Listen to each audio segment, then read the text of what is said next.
going to give you the definition of froward. Froward is when you have a mind that likes to rebut everything that's said or find flaw or go against everything that's said. In other words, if somebody said, oh, it's pretty warm outside, a person with a froward mind would say, well, it's not hot, 49 degrees. The next time, somebody would say, well, you know, it's pretty bright outside. Well, no, it's not bright. It's so-and-so. That's a rebuttal, right? That's when somebody speaks and then another person comes back or something comes back against what was said on a continuous basis. A froward thing, speaking froward things, is a continuous rebuttal, which means, have you ever spoken to a person that does not agree with anything? They go against everything you say. That's froward things. You're going to hear something else about froward things in a froward mind. Right? So Psalms 2:12 or Proverbs 2:12 says, to deliver thee from the way of the evil man and from the man that speaketh froward things, to be delivered from him, who leave the paths of uprightness to walk in the ways of darkness. And they do. They do. Because people who come back with instant rebuttals, they are bitter. They're very bitter. They can't agree with anything. See, when you're wise, it is said in Proverbs, a wise man is slow to speak and quick to listen. In fact, a wise man will hear everything because he knows what to apply where. He does not need to rebut anything, right? He won't go against everything. He won't speak his mind either. That's why I don't like that term, speaking your mind. People should go speak that somewhere else and have discretion, right? Ladies, you should have discretion. Not speak your mind, but speak uprightly. So, and if we continue with this, these folks, they leave the paths of uprightness to walk in the ways of darkness, who rejoice to do evil and delight in the frowardness of the wicked. So when somebody else supports a rebuttal, oh yes, see, and then they build up momentum, then they cause a bad problem. Whose ways are crooked, and they froward in their paths, to deliver thee from the strange woman, even from the stranger which flattereth with her words. These are the men or ladies who would beguile another, who say things. Now, I'm going to say this gently. Suppose I'm speaking and somebody agrees with a continuous basis. This is what this is talking about. Now, nobody take offense to this, but hear me out. A person, in my case, because I'm a male, a female who would agree with everything I say when they don't have to, right? That's flattering somebody. That also stems from a behavior that is unrighteous, right? It's unrighteous behavior. So when you leave that unrighteous behavior, normally, and in a lot of cases, people do not have discretion and they won't cut off this practice of flattering that they had in that past times, right?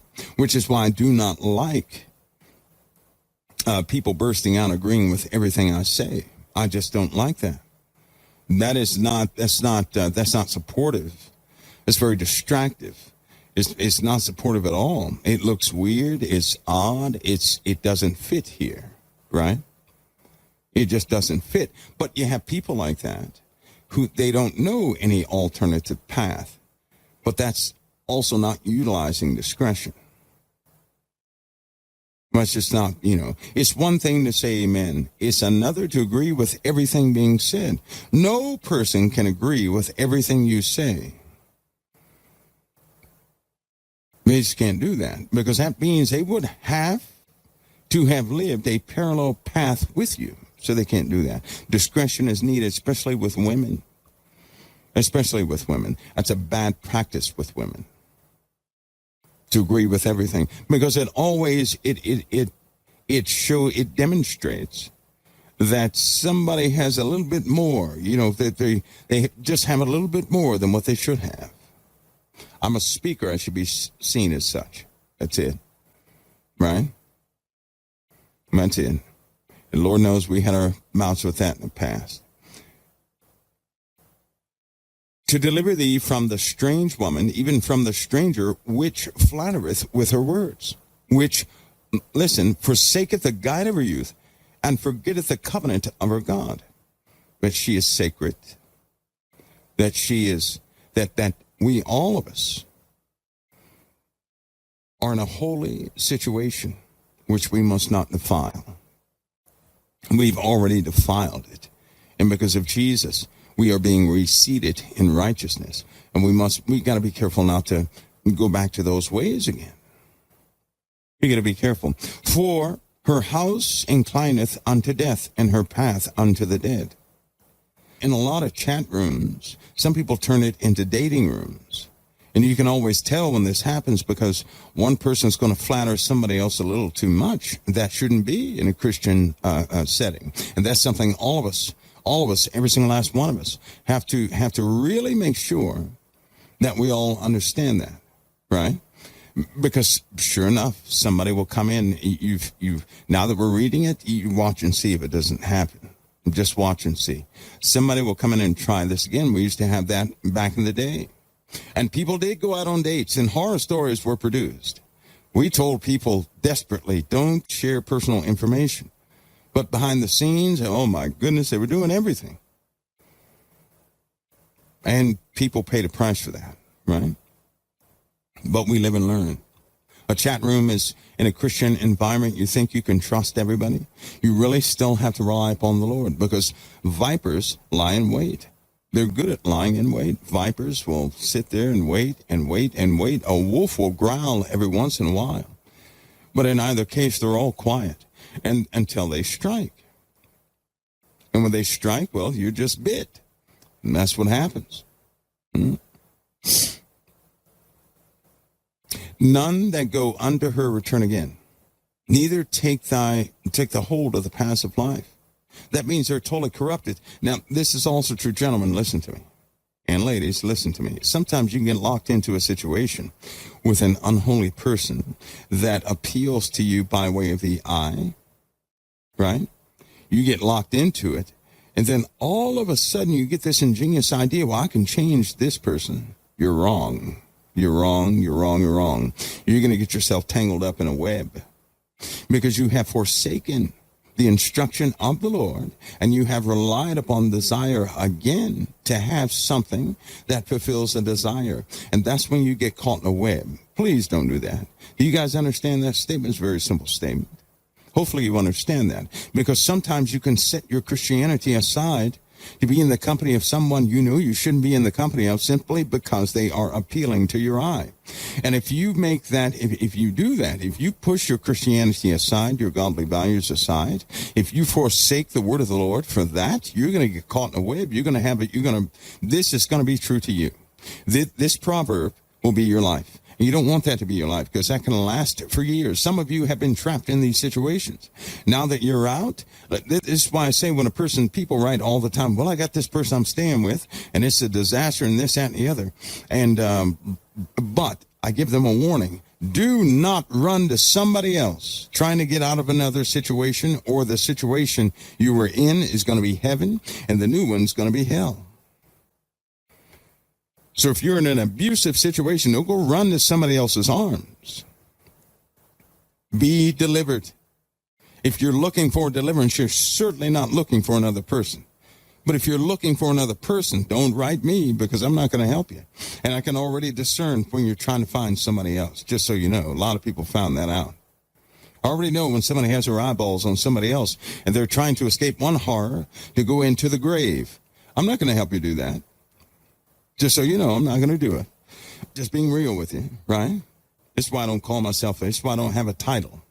I'm not going to give myself a title. You can call me the man in the bushes. That's it. I'm not going to give myself a title because I just don't fit the bill. I put on more than a few hats. And when you care about people, you don't want to see them commit You don't want to see them kill themselves in the world with a continuation of their behaviors. You just don't want to see that. I seek for people to have real freedom in the Lord, not the fake freedom. It looks like freedom, but your head is swollen. You got headaches all the time. You're nervous at home, full of anxieties. You have no peace. You're always trying to prove a point. You're trying to matter. All that blah, blah, blah, blah, blah. All this stuff, right? No, when you're at peace, that's when you become quiet. You see, I found out that I can learn lots from children. Children are smart. They say things that are so wise that you can discern their spirits early in life if you would simply not discount all of what they're saying. I have a very attentive ear to children in the first place, especially spiritually. Because you get kids that say, well, how come you didn't sleep? Well, this man was bothering me. A normal parent would say, oh, go be quiet, you're dreaming. I don't do that. I just don't do that. I have very specific questions for children. I ask questions. And if they say yes, I'm going to go talk to the parents. They have a problem. And it's always turned out to be a real problem. And if people were more attentive to their children, there'll be less damaged adults growing up in the new generation. You want to help a generation out? Pour your life into a child. That's how you do it. Let's continue. None that go down to her return again, neither take they hold of the path of life, that thou mayest walk in the way of good men, and keep the paths of the righteous. For the upright shall dwell in the land, and the perfect shall remain in it, but the wicked shall be cut off from the earth, and the transgressors shall be rooted out of it. Now, folks, this last statement is what you're about to see. You're going to see this. The wicked shall be cut off from the earth, and the transgressors shall be rooted out of it. You're about to see this. You're going to see the wicked all gathered together. That's what the kingdom of the beast is. The kingdom of the beast is a vacuum. And everybody who hears the beast is going to go run to it. They're going to say, I belong there. They're going to go gather with a system, with a way they truly believe in. You Americans, listen to me. It's just like Democrats and Republicans. You identify with either a Democrat or a Republican, right? And then you vote accordingly. The beast system is the same way. You're going to feel a natural drawing toward the beast. People will. They're going to go run to it, but it's a vacuum. It will take all the unrighteous and have them submit to it. They're going to be accounted for. That's when that kingdom is going to be thrust into darkness. Will it have dominion over the earth? For a time it will. Will God's people be protected? Of course they will. But we're also going to be tested during that time. We're going to be tested for what we really believe. For all of you who say you believe in Christ, before you is going to be to choose Christ in a way you don't know what's going to happen to you, insecurities, or the way of the world and the beast. And they're going to stamp your paperwork and have you live a normal life with greater income than you ever had before. Because the credit system is about to change. Everybody's going to be equaled out. A brand new tracking system, so to speak, is going to be utilized. Integrated with a global system that's already in place, which is why they're giving out money now. It's a warning you're going to begin to hear as people find out more and more about it. There's a whole other society that's rising right beneath ours. The society that we once knew is already dead. It's being dismantled, and a new one is on the rise. You'll see the undoing of it. Most people have it in their heads that the righteous are going to be taken from the earth, leaving all the bad people here. That's not what the word says.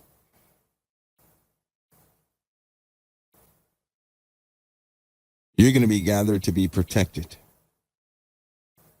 The others will be gathered to be burnt up, to go through God's wrath, gathered into one kingdom.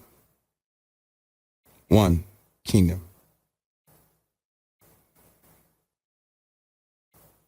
Many of you Many of you that are, maybe you're 20, 21 or something like that, you're going to behold the fall of the wicked.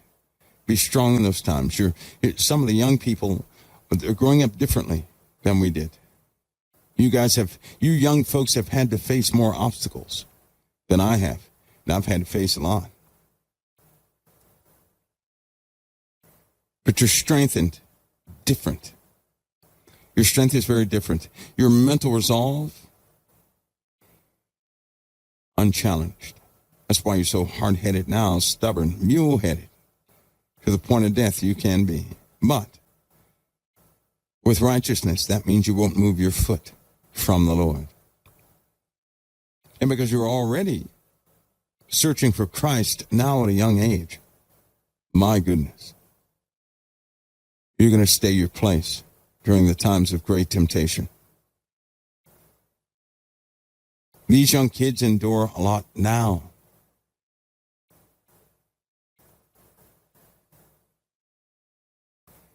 They'll be children of legend shortly enough. Some of us older folks, we're to sow seeds, and then we'll be gone.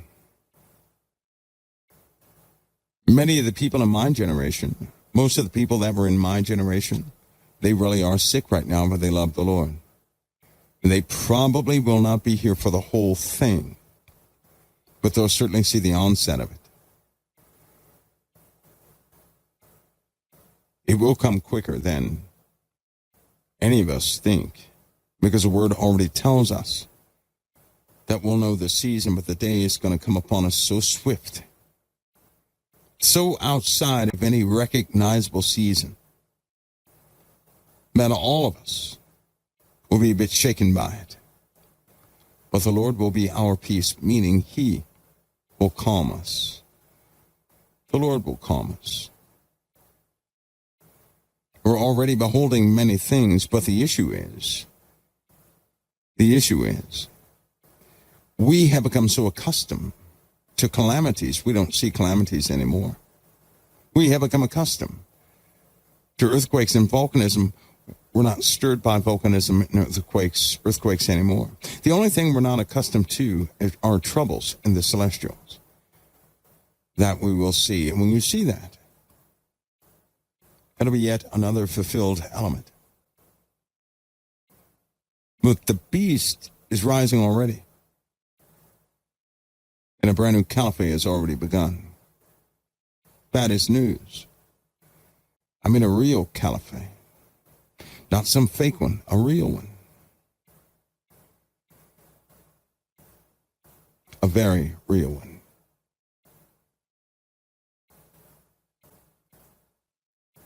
And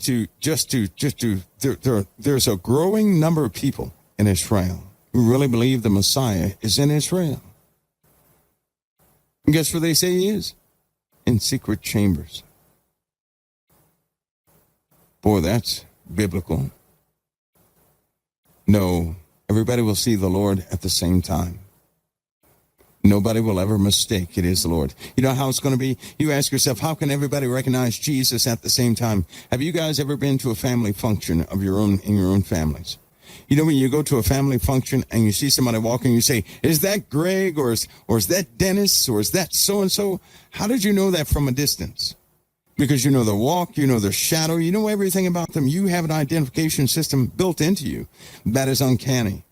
And you can see them from so far away, you can recognize who they are by the walk. You say, oh, that's so-and-so. Out of all the people there, you recognize the one. That same recognition is in every living thing concerning Christ Jesus. When he comes back, no one will make a mistake. They will say, there he is. Even the sinners, as it's stated in Revelation. Everybody's going to know. But he'll come back once with two impacts. One will be for those who waited on him. It'll be their day. Their life truly begins. But for the ones who did not wait on him, but that defiled, that went against him, it'll be the day they hoped would never come. For them, it'll be the wrath of God. For us, it'll be the fulfillment of his promise. one time, two impacts. He'll come back one time. It'll be seen two ways. For us, he's coming back, and it'll be a good day for us. For those who stood against him, it'll be to their shame and to their destruction. One time, two ways. Many of us who are right here, right now, we may not be here when that time comes. But we still have a lot to do before that time even arrives. And we have their children out there. So long as they're children, there's somebody to prepare. The gospel still needs to go out, now more than ever. And each person has to work out their salvation with fear and trembling. All of us. I don't have time to explain this, but I'm going to tell you something. The Lord is not going to rate me based on what you know, and he's not going to rate you based on what I know. That's not the way it works. Listen to me carefully. God has given all of us a portion of understanding. All of us. Real understanding. Not this pseudo stuff that we've been searching, but he's given us a portion of real understanding. Based on what we really understand, have we been faithful with the word that we truly understand? That's a yes or no answer. When the Lord comes back, if he finds us faithful, then we're good to go. If we've not been faithful, we're not good to go. Does that make sense? You're not going to be rated based on what I know. I'm not going to be rated based on what you know. Solomon found this out. That's why he called so many things vanity. It is vanity trying to learn everything. Vanity. It is vain. Because the Lord has already granted all of us a portion of understanding. And with that understanding that he's given us, have we been true to it? Have we fulfilled it? That's going to be the question. With all of what the Lord has given you understanding of, have you been faithful with it? See, many of us have, it's like a person with gifts. Have you ever seen somebody with a gift that can play an instrument so well, but they don't know how well they can play? They hear people say it all the time, oh, you play good. But the person who has the talent, all they say is, well, I wish I was good enough to be like somebody else. So they don't recognize what they have, but everybody else does, right? You ever seen a person like that? It's like they're dissatisfied. They have a true gift, but they're not satisfied with it. They will never see it as them having a true gift, but you do. Who are the ones that see it as a good gift? Those who want to be like him. They say, wow, I've tried to do that and I can't. You do it so effortlessly. It takes me 6 years just to get that little piece you put in there. They don't see it. You know what? As Christians, we become the same way. We don't yet understand that the Lord has given us a capacity in a portion of his word. And if we go out seeking what somebody else has, and yet we neglect what the Lord has given us, we're doing ourselves an injustice. And the question is going to be, the Lord has given all of us, just like that parable of the talents that he gave out. But what do we do with them? With what he gave us, were we good stewards over what he gave us? Or did we discard what he has given us to go look for somebody else's stuff? Think about it. Have we been faithful with what he has given us? I want to give you an honest answer from me.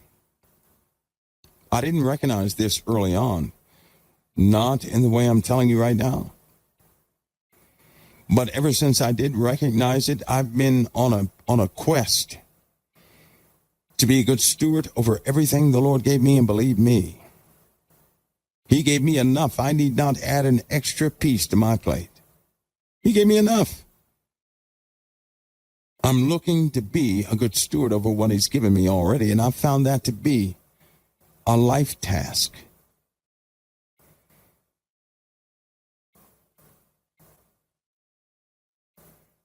The question will be, were you a good steward over what he has given you? So many of us have such capacities, but we discard it, looking for because we can see somebody else and see somebody else's prosperity. We begin to desire what they have, neglecting what God has already given us. He's given all of us something. All of us have something. And before he comes back, we have to change our stewardship of what he has already given us. We have to do something to make sure that our stewardship is what he recommended and what he is looking for. Because if we love him, we'll appreciate what he gave to us in love, wouldn't we? But discarding what the Lord has given us already is like throwing a gift away that he has given us. So with what he's given you, begin to recognize it and be a good steward over it. I tell you, you're going to find that to be a life task.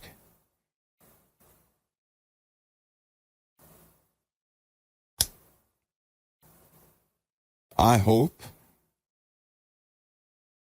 all of us would take the path to be good stewards over what he's given us already. Because he is coming. And all of what he prophesied, whether we understand it or not, it's going to happen according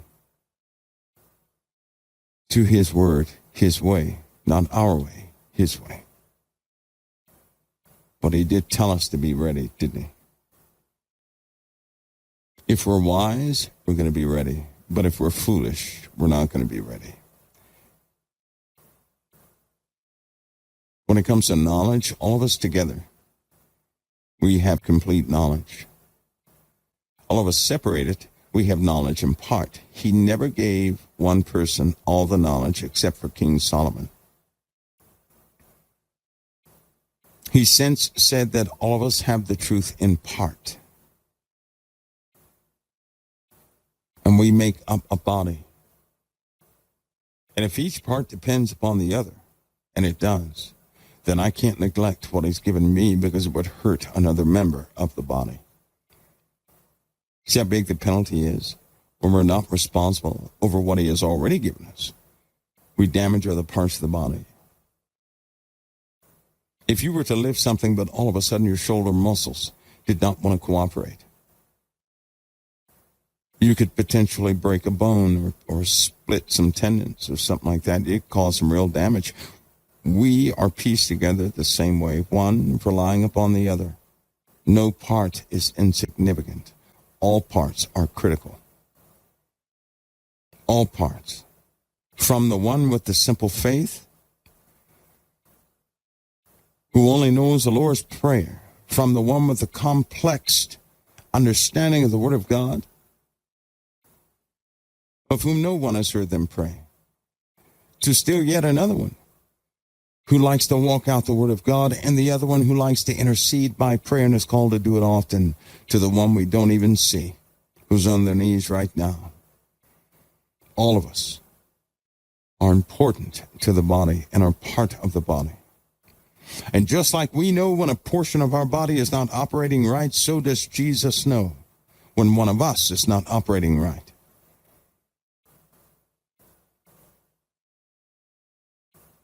There's some things we have to get together.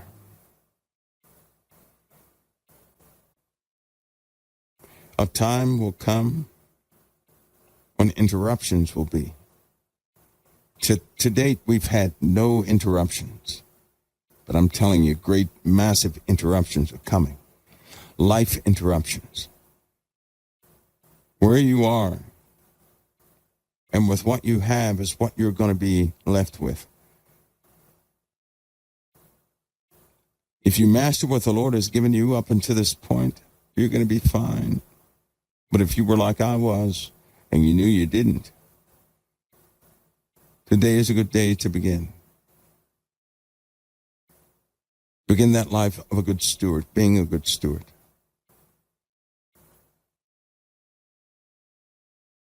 Somebody says, how soon? It's already begun. We're about a year into something that nobody has quite recognized yet. It's already taken a toll. Listen, you can cover up the fact that your foundation is crumbling for months until the erosion becomes so enormous that the whole house sinks. This is our situation. There are things right now that they're covering over. You know, you have been to the stores. Something is wrong with every store's inventory. You already know this. They're pumping out money left and right.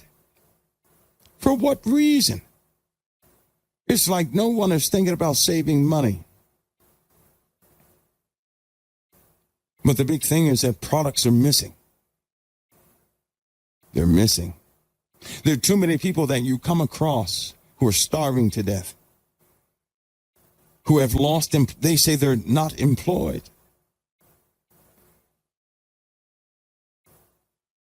All of them seem to be folks affiliated with the healthcare community.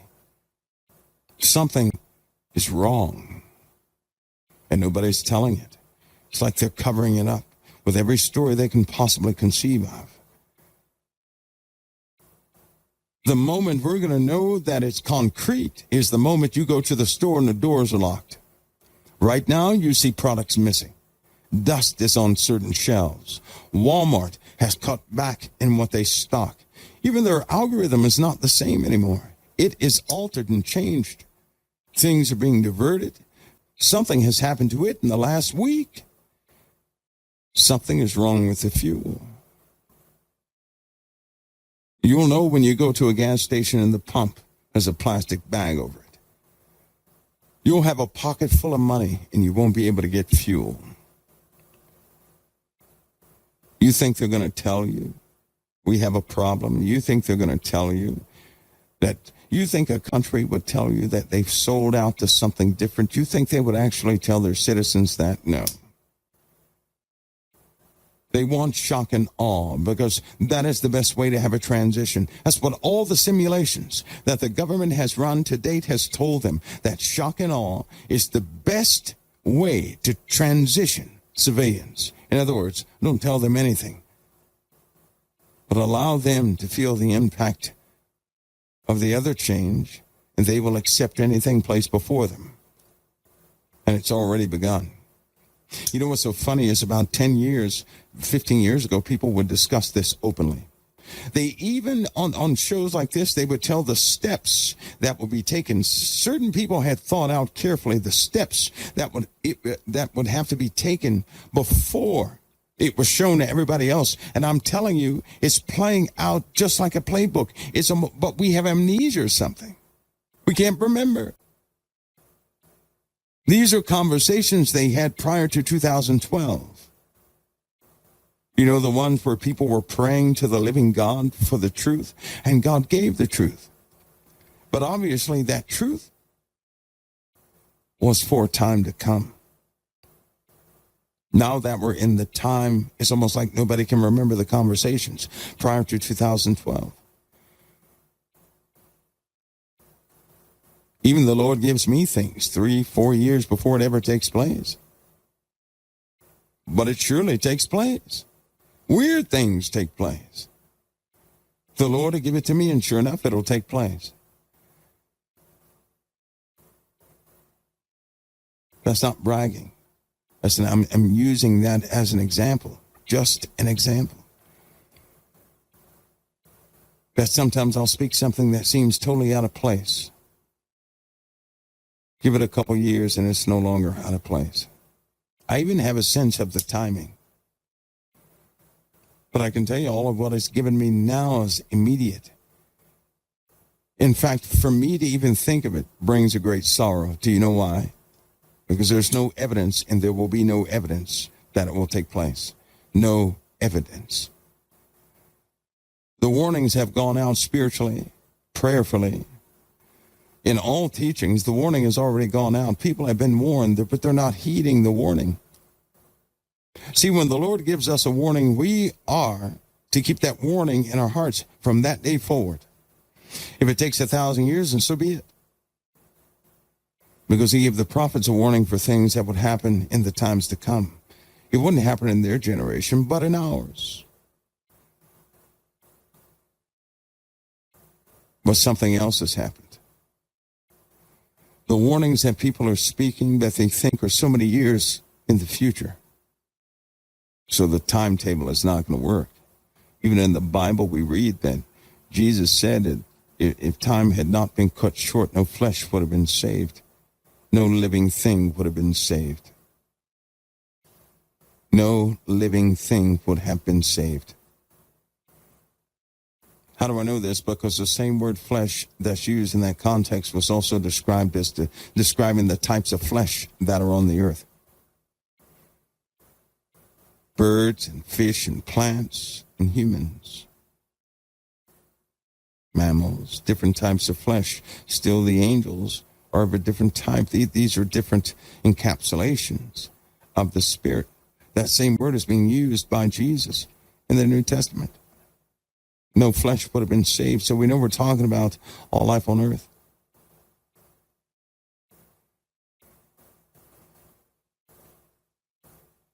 And the Lord has already told us that it's going to catch people unaware. He gave two distinctions. Number one were the events that will most certainly catch people unaware. But as far as his coming, he said no one knows hit the day of his coming, not even him. Not even him. That's reserved to the Father. The Father reserved that unto himself. But he said this. He said we're going to know the season. He also said it's going to come before we even expect it to come.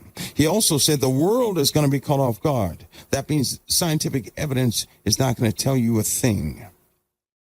If the world is going to be caught off guard, you can forget science informing you about the real timing. They're going to be behind the scale because it happened before they were ever ready. And if it happened before they were ever ready, then listen to their projections. And it's going to come well before that.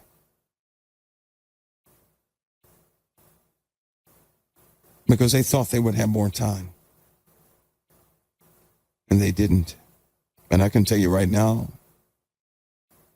they're already preparing. Movements have already been made. A secondary seat of power has already been formed. And they're filling up their houses. They're great houses right now. And they've been doing that for the last 2 years. Your shelves are going empty. Yet the manufacturers are pumping out twice as much as what they used to pump out. Now you figure that out. Why would a manufacturer crank out twice as much as what they used to? Yet the store shelves are going empty. What does that tell you? That means all the product is not coming to you. If they're pumping out twice as much, they're filling up something else.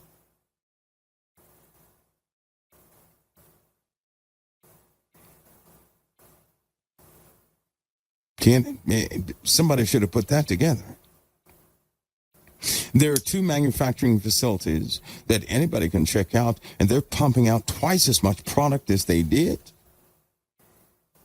Since 2018, they're pumping out twice as much. 2019, 20, and 21.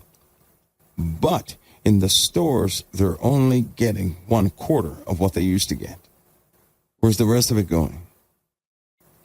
Where's the rest of it? If they're pumping out twice as much, then where's the rest of the product going?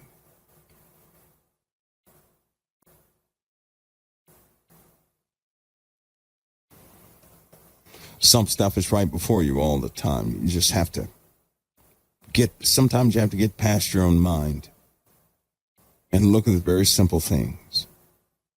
Look at the simple things.